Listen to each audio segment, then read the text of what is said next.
Good afternoon. Today we are sitting in the office of Cannerald and we have a golden opportunity to interview one of the founders of the company. I would like you all to meet Levin Amwag. We know that you have an interesting story. In the past, you were a famous racer.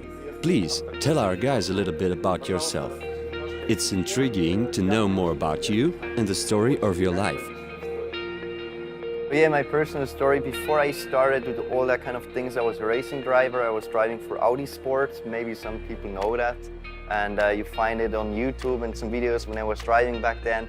I had an accident, a hard one in 2015, where I broke my back 2 times and I was in hospital and everything. It was a hard time, but it made me what I am today. And right now I'm lucky that it happened because it changed my vision. It brought me to the cannabis industry and to create something great, what we have right now.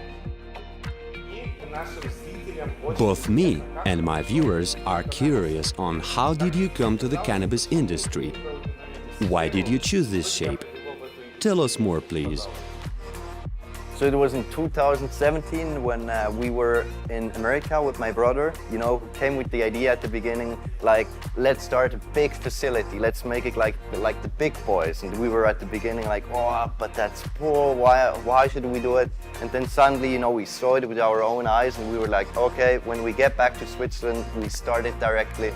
And that's what we see right now here, you know, it's so much planning involved, so much of a story behind all that kind of things, you know, when we were walking around in America, watching the facilities and seeing all that, and we were like, okay, we had the mindset to go back to Europe and build something crazy, you know, a state-of-the-art facility like no one else in Europe has. And I think it paid off. Well, I have another interesting question for you. We know that you work together with your brother and father. So is it a family business or something? Yeah, the family in the end helped a lot, you know. Without the family, we wouldn't be here where we are today. My brother came with the idea. My dad helps us a lot, you know, with the development of our company, with the vision, where we want to go, because he has a lot of knowledge in C-level positions, so in high positions, and that helps the company a lot. And also for the future, I think it's important that you have people or a good team, you know, a big team with a lot of people with different mindsets. And through all this knowledge, it helps the company. Here is one more question. How did you all enter this market? So how we got on this idea, you know, with everything to make it that big, it started with Severin, my brother, who is a grower at our facility. And it was all the time like we wanted to make it bigger, and also we know that cannabis can help the people a lot, you know. It has a lot of benefits for sick people, or it can, you know, help people with cancer or pain diseases, older people. And that was the idea behind all that, you know. It's the story behind cannabis, that it can help you, that we can help some other people. And also now, that was the same idea now with the community, that we just wanted to create something where we as a community can help others through cannabis. And the next question is the one I'm personally interested in. Now we are in Switzerland, and the whole world associates Switzerland with the highest standards of quality. And during our walk in your factory, we've noticed that your approach is very professional, almost perfectionist one. Is that your personal allegiance, or rather a Swiss mental thing? When we created it, you know, Switzerland has a high standard. You see it with the watches and stuff like that. So Switzerland is known for great quality. And we did a market analysis, you know, and analyzed the market. How are other Swiss companies doing it? And we said, okay, if we do it how we do it right now, we are at the top. We do it on another level, you know. We set a new standard. And that was important to us, that we can show Europe-wide that we can build a state-of-the-art facility to be prepared for the future. Because, you know, the market is all the time developing. It's not standing still like, okay, it's always going to be the same. It's all the time new technologies come in, new grows, new strains, and. And for us, it was important to build something that is even up to date in 5-10 years. And that's what we achieved with that facility here. And here is the astonishing moment. There are more than 7,000 plants growing in your factory. We've been walking there and noticed that pretty small number of workers is required to serve such a great amount of production. How did it become possible? So in the end, with the state-of-the-art facility we have right here, we don't need that many employees, you know, because we automated everything we could. The irrigation, nobody has to press a button or open a valve or something like that. It's completely automated. You press once a button and the system takes over. The same with the lighting system, you know. It's fully automated. We don't need to care about anything. And that was important as well when we built and designed the facility, that we don't need 10, 20, 30 people in one room. That's why we have less employees, but invest more money to build a fully automated system. Nowadays, the European medical cannabis market is rocketing, and everybody admits that. A lot of community members are waiting for the German market to open, and it should happen very soon. Your production is expanding rapidly, and as we can see, we may say there wouldn't be any issues with the sales at all. No, you know, with the quality we have and with the facility behind it, everything, we don't see any problems why we don't get the products away. We have a lot of requests, so that's not our problem. And you know, we also focus on new products and new innovations, and that's why we are a leader in Europe with our facility and everything, and people watch at us, and it's awesome, and it's great to see the development of everything. It's really encouraging. And a lot of our guys have a question. Who are your current customers? We work with different countries, you know, at the moment it's Poland, Italy, Switzerland, Austria, and we mainly work with wholesalers at the moment. We are in deep talks with other companies in other countries to, you know, grow our network through Europe and also international. And we hope that within the next 5 years, you know, the whole brand, Cannerald, can be a global brand where people from America buy our brand, where people from India can buy our oils or whatever, and we want to grow together with the community, with you guys. In my hands, I'm holding a sample of your final product. And everybody is interested in how did you manage to adjust the release of your product that fast. It's not a mullage, it's a real CBD oil.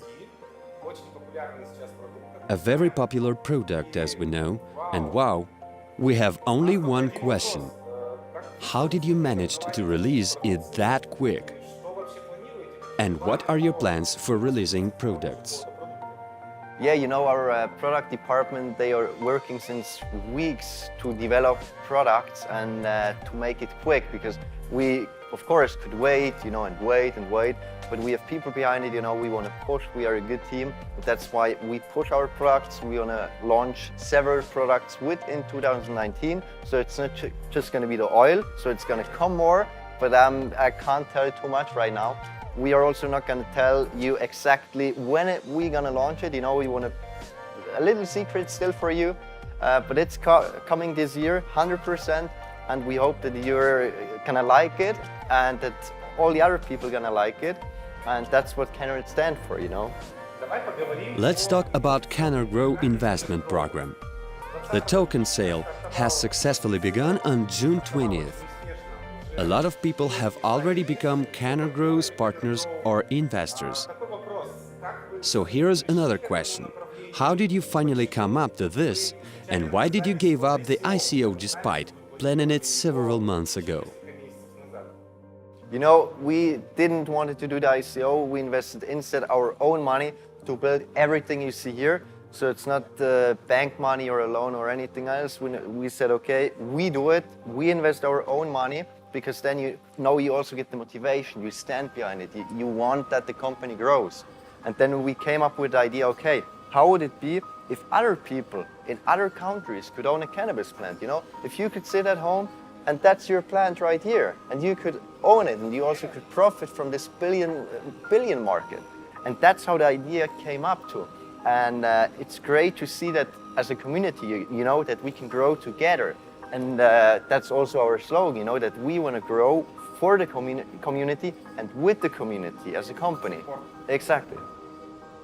I have another important question from the investors. As we know, your token sale was fully agreed with the state inspection entity. How did you manage to do this? There was a huge wave of poor quality ICO projects, and there was a great attention to any token sales, especially in Switzerland. But as we know, you managed to reconcile it on a legal basis. You complied with the rules of token sales. How did you manage to do this? Yeah, in the end, you know, we do all according to the Swiss law. It wouldn't be helpful if we would do anything, you know, completely illegal, and in the end, you know what I mean. So it was important for us that we are on a green field. That's why you also had some lawyers involved, you know, and we do everything according to the Swiss law, the Swiss government laws, and these kind of things, as well with the cannabis, you know, because sometimes the question came up, is that legal in Switzerland? You can grow, and we were like, yeah, look, here is the law, and we are open to every questions, you know, that we answer them, as we did with people which came to us, you know, at the table with the lawyers, and they asked their questions, and we could reply to them, and in the end of the meeting, they were like, ah, okay, we got it now, and that's important, you know, if people have questions, come to us, ask us, we are here for that. We are aware that your company has a really big plans. You're going to expand and build facilities in England and Macedonia. These are really high plans. Please tell us more about this, about your plans and what to expect. Yeah, the England facility, you know, or the location you've seen maybe on the internet, you know, the big location, which was a nuclear bunker area in the Cold War, you know, with nuclear missiles. And one of my friends owns the whole site, you know, the whole location, over 320,000 square meters. And we have the chance to cultivate cannabis there. So it's a great story for, you know, the marketing aspect. We can drive around with tanks, you know, we have tanks there. Yeah, of course, it's a great thing. And we are working right now hardcore behind it, you know, that we can make everything happen as soon as possible. And the same not Macedonia, but there we are a step further. So there we just wait for the go signal, or pretty much we have the go signal to build there a big greenhouse, you know. And with the greenhouse we get GMP license, we can cultivate high THC cannabis for Germany, France, you know, for all the countries that need high THC cannabis. And that's a great business, you know.